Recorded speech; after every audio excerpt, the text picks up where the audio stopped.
Épisode 21, la visite Avatar en version originale. Donc Avatar, en fait ça fait référence au sanskrit, qui signifierait incarnation terrestre d'une divinité. Donc pas tout à fait notre cher président Macron. C'est écrit par David Duchovny et Howard Gordon et c'est réalisé par un certain James Charleston. Alors, petite anecdote concernant cette écriture à quatre mains. Donc je vais citer le fameux grand livre sur X-Files que je cite très régulièrement pour ces chroniques. Je vais vous parler d'un autre bouquin d'ailleurs, encore de chroniques. Donc Howard Gordon disait, David avait une idée, donc évidemment il fait référence à David Duchovny, et on a travaillé dessus. Le postulat c'était que Skinner et Mulder font un boulot qui demande des sacrifices énormes, on peut y perdre son mariage, une partie de moi était bel et bien en train de se perdre au profit de la série. Alors je me suis reconnu dans cette idée. J'aime bien cette anecdote parce que ça me renvoie un petit peu sur ce que j'avais dit dans l'épisode Parole de singe. Cette espèce de culture du crunch, maintenant c'est une expression qui est un petit peu galvaudée pour parler des conditions de travail terribles dans l'industrie du jeu vidéo où les créateurs poussent toute l'équipe à faire des journées de 20 heures. Donc disons qu'il y a un moment où tirer sur la corde, ça va 5 minutes. On peut pas demander, je pense, le même investissement d'un technicien que le créateur du produit, c'est normal. Puis ça me permet aussi de redonner une certaine légitimité à David Duchovny, parce que j'ai pu lire ici et là que y a quand même certains qui pensent que Duchovny a juste insufflé une idée oralement à Gordon. Je pense, alors malheureusement je peux pas étayer cet avis avec des choses concrètes, mais je pense qu'il a écrit véritablement un traitement, d'autant plus que David Duchovny, encore une fois, il a fait des études littéraires, c'est un lettré. D'ailleurs il a écrit plusieurs romans, alors j'ose espérer qu'il y en a au moins un qui est traduit en France, dans la mesure où il a assuré une séance de dédicace il y a 2 ans, donc il va falloir que je me penche sur le sujet. Il a aussi écrit des chansons, et puis évidemment il y a la série Californication, où il campait le rôle d'un écrivain, et généralement on a tendance peut-être à surtout rapprocher sa dépendance au sexe, alors que il y avait aussi des passages en voix off sur les écrits de Hank Moody, son personnage, qui étaient extrêmement touchants. Je suis convaincu qu'il a mis son grain de sel là-dessus aussi, donc ça serait intéressant de voir ça, d'autant plus que Duchovny, donc il a écrit par la suite d'autres épisodes d'X-Files, des épisodes un petit peu plus personnels, et La visite, c'était pas le premier scénario de Duchovny, parce qu'il avait aussi écrit le formidable Anasazi, coécrit le formidable Anasazi, pour donc un épisode qui est assez particulier. D'abord, il met au premier plan le personnage de Walter Skinner, donc interprété par Mitch Pileggi, et je me suis posé la question, c'est bien de mettre Pileggi au premier plan. D'abord, ça a été poussé par David Duchovny, qui pensait qu'il le méritait, et puis il s'était dit aussi que c'était un moyen de se dorer un petit peu la pilule, ce qui n'a pas été trop le cas, parce que Mulder apparaît quand même dans beaucoup de scènes. Et aussi, Pileggi, il faut savoir qu'au départ, c'était juste une silhouette, dans la première saison, une silhouette, je crois qu'il y aurait peut-être 2-3 lignes de dialogue, parce qu'il incarnait physiquement la bureaucratie, mais il n'était pas encore question de lui donner autant d'ampleur. Et puis finalement, le charisme de l'acteur a fait le reste, et c'est pour ça qu'aujourd'hui, on a un épisode quand même qui lui laisse... on le sert sur un plateau d'argent, un scénario où il va pouvoir donner pleine mesure de son talent, ou pas. Mulder and Scully investigate a bizarre murder. Her spinal cord was crushed, Mulder. And all the evidence... Why won't you tell us what happened last night? ...leads to one shocking suspect. You really believe Skinner did this? We don't know who he really is. Their boss. Don't miss a brand new X-Files, Friday at 9, 8 Central. Mitch Pileggi, à part un caméo, je ne l'ai jamais vu dans un film ou dans une autre série que X-Files. Il faut savoir qu'il avait incarné le rôle principal dans une comédie horrifique qui s'appelle Shocker de Wes Craven. Arthur, quand je passerai chez toi, je t'emprunterai le DVD, comme convenu. Dans lequel il a l'air de cabotiner à mort, et ça a l'air assez rigolo au vu du trailer. We are here today to bear witness to the execution of Horace Pinker, whose unspeakable atrocities have horrified the people of this great state. Prisoner, have any final words? Yeah. No more Mr. Nice Guy. I don't think he's dead. Raven brings you his greatest creation. Shocker. Il a retourné une deuxième fois devant les caméras de Wes Craven. Alors en tant que caméo, donc comme je disais tout à l'heure, pour le film Le Vampire de Brooklyn, film oublié et oubliable avec Eddie Murphy, ça je me rappelle, si je l'ai vu à sa sortie. Tony, you don't have to do that to me, Tony. Tony, please. Who's gonna take care of my kids? You don't have any kids, asshole. I'll start. Hey, don't worry about it, Julius. Nobody's gonna miss you. Dude. I wouldn't do that if I were you. What? Huh? You might miss the heart. You aim between the eyes, that way you get a nice, even spray. The hell? Who the fuck are you? Je vous cache pas que je sais qu'il a joué un rôle récurrent dans les séries Sons of Anarchy, que j'ai pas vu, dans Stargate, que j'ai pas vu non plus. Donc j'aurais du mal à juger l'étendue de son registre. En tout cas, la première question qu'on doit se poser, au final, c'est pas bien grave de ne pas avoir vu tous les rôles de Pileggi, mais est-ce qu'il est crédible dans ce rôle? La réponse est oui, à 200%. Il incarne, ne serait-ce que physiquement, une espèce de figure donc un peu autoritaire, mais en tout cas morale, assez droite, et puis petit à petit attachante dans la mesure où il va aider les agents, mais avec une espèce de réserve, et c'est quelque chose que j'aime beaucoup dans cette série, c'est cette espèce de pudeur des sentiments. Déjà, ne serait-ce que le baiser entre Mulder et Scully, c'est peut-être 2-3 fois en tout et pour tout, et film compris. Et même dans les scènes de sexe, alors là, dans cet épisode, il y a une scène de sexe, c'est justement par là où on va avoir des ennuis, enfin le personnage de Skinner va avoir des ennuis.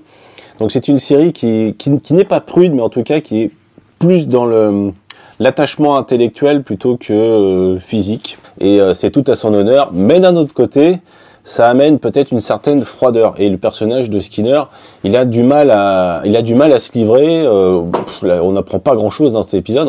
Son traumatisme au Vietnam, on le savait déjà dans la saison précédente.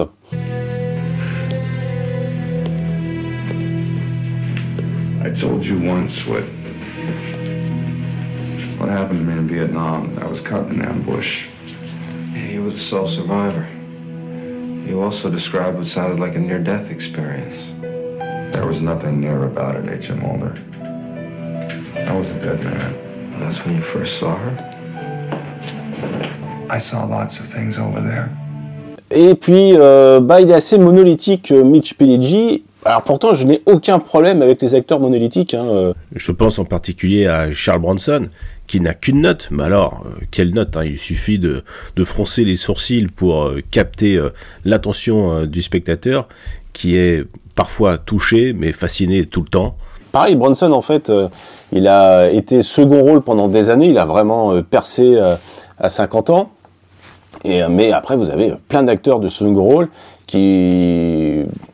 Soit ils ont à un moment l'opportunité de jouer un premier rôle et ça n'a pas marché, ou soit ils ont fait toute leur carrière comme ça, et il n'y a pas de honte. Et vous avez aussi des acteurs second rôle qui ont prouvé dans X-Files qu'ils pouvaient être des acteurs de premier plan, et qui n'ont pas eu leur chance au cinéma, et je le regrette. Alors ils ont eu de très très belles carrières. Lance Henriksen, je le trouve absolument fabuleux dans Millennium. C'est-à-dire qu'il me touche... Il me touche un petit peu comme Tommy Lee Jones, par exemple, quand il jouait Dave Robichaud dans La Brume électrique de Bertrand Tavernier. Cette espèce de colère comme ça, rentrée. J'adore aussi ce que fait Robert Patrick, qui peut paraître un petit peu monolithique, un petit peu comme Clint Eastwood, mais avec il y a beaucoup de subtilité en fait dans le jeu de Robert Patrick, et j'ai hâte d'aborder les saisons 8 et 9. J'ai choisi cet extrait car il coche toutes les cases, même si son personnage est en situation de faiblesse face à son supérieur. Le charisme du comédien écrase tout le monde, même le pauvre Pileggi qui est pourtant plus grand, plus massif. Le regard reptilien, il a la voix posée aussi, sa façon de parler doucement. Et en ayant vu pas mal d'extraits sur YouTube, je retire mon adjectif de monolithique. Il y a toutes les palettes de jeux possibles, c'est très très fort, et je le dis très sincèrement, Robert Patrick est dans mon top des comédiens encore en activité. Let's go, Agent Doggett.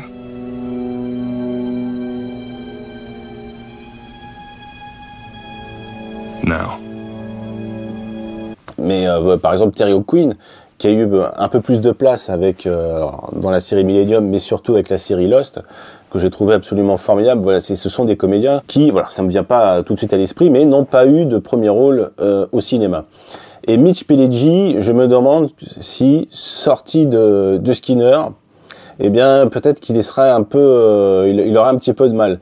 Autant Bronson, un froncement de sourcil, et ça pouvait vous amener beaucoup d'émotions. Après, bon, Bronson, il a été tiré vers le haut par de grands réalisateurs, hein, comme Richard Fletcher, dont Monsieur Majestic, quand on détruit toute sa culture de pastèque, il serre les poings comme ça.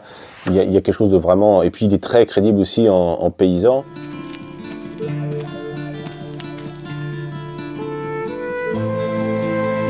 Nancy!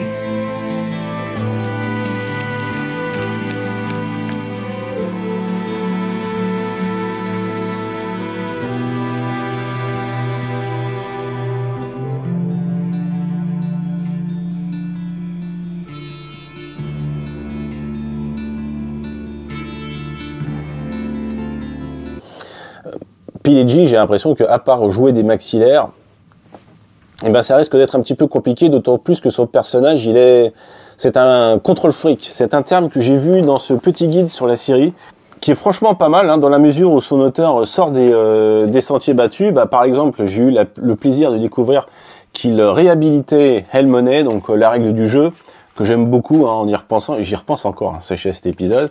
Et il a un peu de considération, enfin il le trouve assez moyen en fait, le Seigneur du Magma. On a lonely road, two young people have a terrifying encounter. What are those things? Mais j'ai découvert que le Seigneur du Magma, de toute façon, était un épisode qui divisait franchement. Je pensais qu'il faisait l'unanimité, mais en fait, c'est loin d'être le cas. Donc ce petit guide, hein, qui traite aussi de la série Millennium et d'Elon Goodman. Alors par contre, c'est totalement en anglais. Après, c'est un anglais qui est assez facile d'accès dans le contexte de la phrase. Même moi, qui ai un niveau assez médiocre en anglais, j'arrive à m'en tirer, en tout cas pour l'instant. Alors, c'est de l'auto-édition, visiblement. Vous le trouvez sur Amazon, voilà, à une quinzaine d'euros. Donc, avec le grand livre sur X-Files, ça peut être un excellent complément. Alors, Mitch Pileggi, hein, qui a autant de charisme qu'un vaisselier avec des lunettes rondes, bah, finalement, il est à la fois la force d'attraction et la faiblesse de l'épisode. Faiblesse parce que on manque d'empathie pour son personnage. Et c'est vrai que c'est un personnage qui ne me touche pas. J'ai pour mémoire, par exemple, le final de la saison 11, qui est juste cataclysmique. Hein. Il se fait renverser comme une merde à la fin de la série. Alors bon, après, cette saison est absolument épouvantable. Je suis même pas sûr que si lui leur donner une deuxième chance, ça va servir à quelque chose. D'autant plus qu'en fait, il y a, plutôt que de fermer il fallait s'y attendre, hein, de la part de Carter, mais plutôt que de fermer des intrigues, des choses dans la mythologie, il en ouvre d'autres, et des choses extrêmement embarrassantes. Bon, là, je vais m'égarer, mais voilà, voir un personnage comme ça se faire renverser, puis allez, on se dit, bon, allez, qu'est-ce qu'on a à foutre? Donc, c'est que, 1, la série est tombée bien bas, 2, le personnage, peut-être aussi qu'il n'avait pas cette puissance émotionnelle que peut avoir le personnage de John Doggett, donc joué par Robert Patrick. Après, les enjeux sont différents quand même, hein. Pour Robert Patrick, il s'agit quand même d'un père meurtri par la mort de son enfant.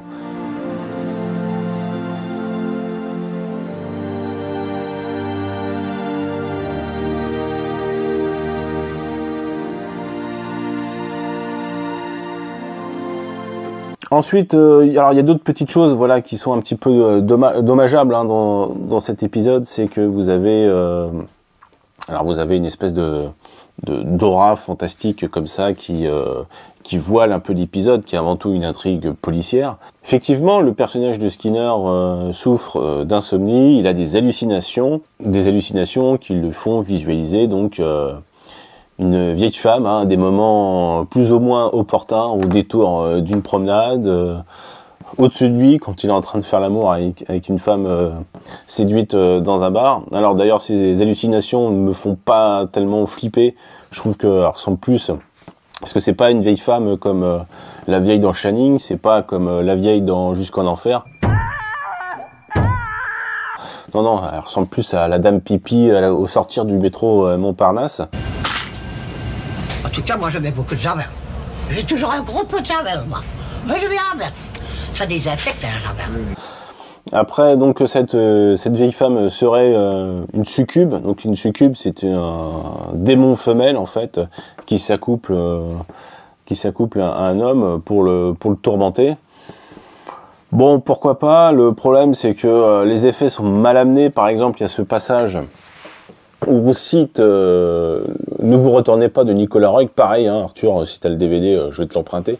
Pour son final, avec quand Donald Sutherland était à la poursuite de son enfant, et il croit voir sa silhouette dans un manteau, dans un imperméable rouge.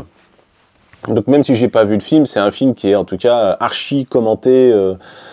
Voilà, c'est un twist qui a été beaucoup repris par les fantasticophiles. D'ailleurs, c'est un film qui est cité dans les 100 meilleurs films selon Mad Movies, hein, entre l'année 72, je crois, et 96 ou 76. Attendez, je vous dis ça tout de suite. 72-96, c'est ça. D'ailleurs, j'avais mis de côté ce numéro iconique, hein, de Mad Movies.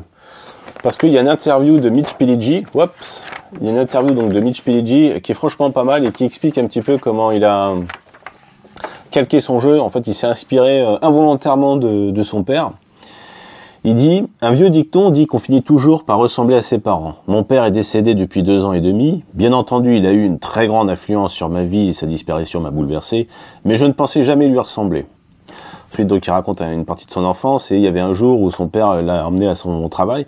Son père, c'est assez étonnant, il travaillait dans une société privée qui collaborait avec le département de la défense et du coup, ils ont beaucoup déménagé dans son enfance. Hein. Du coup, il a étudié en Allemagne, au Liban, en Iran. Donc voilà, mais je trouve que ça se voit un petit peu dans le regard de Pileggi, hein, qu'il a emmagasiné beaucoup de vie.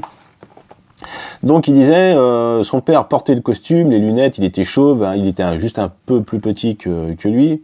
Et donc un jour, il m'a emmené à son bureau pour y passer une journée. Il faisait partie de ces gens qui considèrent leur travail avec une grande estime et une extrême droiture. Au bureau, il paraissait donc un peu dur, très ferme dans ses décisions et ses choix. Beaucoup de la personnalité de mon père glisse dans mon interprétation de Skinner, mais je m'en suis pas aperçu avant que ma mère, mes frères et mes sœurs ne s'écrient « Mais c'est papa !» En regardant la série, je me suis rendu compte qu'ils avaient parfaitement raison. Le problème avec cette séquence qui fait référence à Ne vous retournez pas, c'est que donc elle n'est pas amenée, on ne voit plus de vision avec cet imperméable rouge. On a l'impression que l'effet est un petit peu gratuit, ce qui est dommage parce qu'il y a des choses à faire, hein, quand on utilise comme ça une couleur en fait pour insinuer en fait une émotion dans notre cerveau, c'est-à-dire on l'intellectualise pas forcément. Mais il y a quelque part dans notre cerveau quelque chose qui dit « Ah, cette couleur-là, elle est un petit peu particulière ». Moi, je pense fatalement à Incassable, hein, le chef-d'œuvre de Shyamalan, avant qu'il soit remplacé par un sosie défectueux. Dans Incassable, il y a en fait un vrai travail sur la couleur violette, la couleur de la corruption, du mal, qui englobe en fait tout le temps toutes les scènes avec Samuel L. Jackson. Par exemple, quand il est adulte, il porte toujours un imperméable doublé d'une espèce de duvet violet. Le violet, c'est d'ailleurs le papier cadeau qui recouvre son premier comic book. Le violet, ce sont les murs de son bureau. Donc c'est extrêmement précis, c'est très recherché, c'est très réfléchi, ce qui n'est pas le cas de cet épisode, qui souffre aussi de problèmes de montage. En tout cas, on a l'impression quand même qu'il y a eu des coupures drastiques. C'est comme en témoigne par exemple la présence au générique de William Bay Davis, hein, donc l'acteur qui campe l'homme à la cigarette, et sa scène aurait été coupée, ce n'est plus qu'une vague silhouette maintenant dans l'épisode. Et en plus, il y a aussi le climax final qui est un peu abrupt. Il y a Skinner qui débarque de façon inopinée alors qu'il ne connaissait pas l'adresse. Bon, on arrive quand même on suppose qu'il y a une corrélation évidemment avec ce que lui a dit son succube là, via la bouche de sa femme. Il y a des choses aussi, c'est peut-être justifié dans le script, mais je me rappelle plus. Peut-être que Mulder l'explicite, mais par exemple, il y a cette espèce de substance phosphorescente autour de la bouche de la victime. Je sais même plus à quoi ça servait. Donc, vous voyez, il y a quand même pas mal de détails comme ça qui manquent ou alors qui sont pas assez explicités.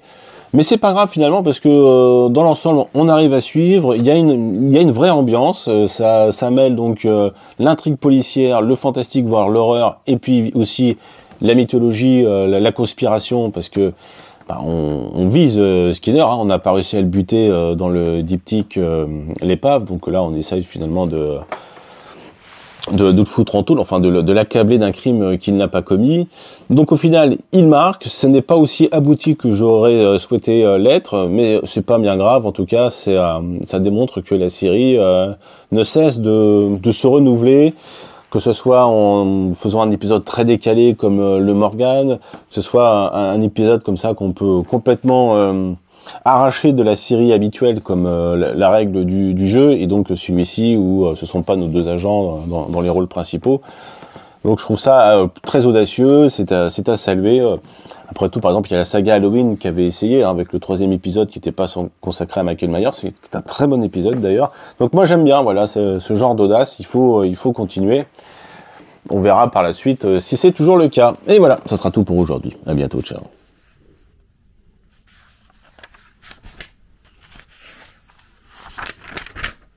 Ouais, The Crow, c'est abusé. Mais il y est pas en fait. Il y a pas de ne vous retournez pas. J'ai dit de la merde. J'ai dû confondre avec Killer Clown.